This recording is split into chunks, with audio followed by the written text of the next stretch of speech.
Tahun 1945 adalah tahun yang sangat bersejarah bagi bangsa Indonesia. Saat itu, di tengah penjajahan dan semangat kemerdekaan yang menyala, para tokoh membentuk BPUPKI atau Badan Penyelidik Usaha-Usaha Persiapan Kemerdekaan Indonesia. Mereka memiliki tugas untuk menentukan dasar negara yang nantinya menjadi pedoman bagi bangsa Indonesia. Pada 1 Juni 1945, Insinyur Soekarno menyampaikan gagasan yang kemudian dikenal sebagai Pancasila. Beliau mengusulkan 5 dasar: ketuhanan, kemanusiaan, persatuan, kerakyatan, dan keadilan sosial. Pidato Soekarno ini menjadi momen penting karena untuk pertama kalinya bangsa Indonesia memiliki arah ideologis yang lahir dari nilai-nilai sendiri, bukan dari penjajah, bukan dari luar negeri, tapi dari jati diri bangsa Indonesia. Namun, perjalanan itu tidak berhenti sampai di sana. Setelah sidang BPUPKI, dibentuklah Panitia 9 yang kemudian menghasilkan Piagam Jakarta pada 22 Juni 1945.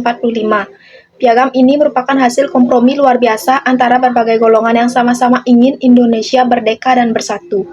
Akhirnya, pada tanggal 18 Agustus 1945, PPKI menetapkan Pancasila secara resmi sebagai dasar negara Indonesia dalam pembukaan Undang-Undang Dasar 1945. Dari seluruh proses itu, kita bisa lihat bagaimana nilai-nilai Pancasila benar-benar hidup dan nyata sejak awal kelahirannya.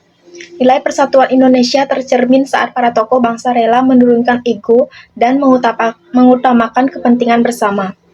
Nilai kerakyatan dan musyawarah tampak ketika mereka berdialog dengan penuh hormat untuk mencapai suatu mufakat, serta nilai keadilan sosial terlihat dalam semangat menciptakan dasar negara yang menjamin kesejahteraan seluruh rakyat Indonesia.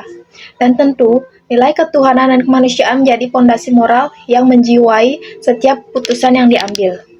Sebagai generasi muda, saya sangat merasa kagum dan terinspirasi oleh semangat para pendiri bangsa. Mereka mengajarkan bahwa perbedaan bukanlah penghalang, tetapi kekuatan yang mempersatukan. Mereka menunjukkan bahwa kemerdekaan dan persatuan hanya bisa dicapai dengan toleransi, dialog, dan keikhlasan. Pelajaran penting yang saya ambil adalah Pancasila bukan sekedar 5 sila yang kita hafalkan, tetapi nilai-nilai yang harus kita jalankan setiap hari. Nilai musyawarah bisa kita terapkan saat berdiskusi dan menyelesaikan perbedaan pendapat dengan damai. Nilai persatuan bisa kita jaga dengan tidak mudah terprovokasi oleh ujaran kebencian di media sosial. Serta dinilai keadilan sosial bisa kita wujudkan dengan saling menolong tanpa membeda-bedakan suku, agama, ataupun status sosial. Pancasila tetap relevan sampai hari ini karena ia mengajarkan cara menjadi manusia Indonesia yang beradab, terbuka, serta berkarakter.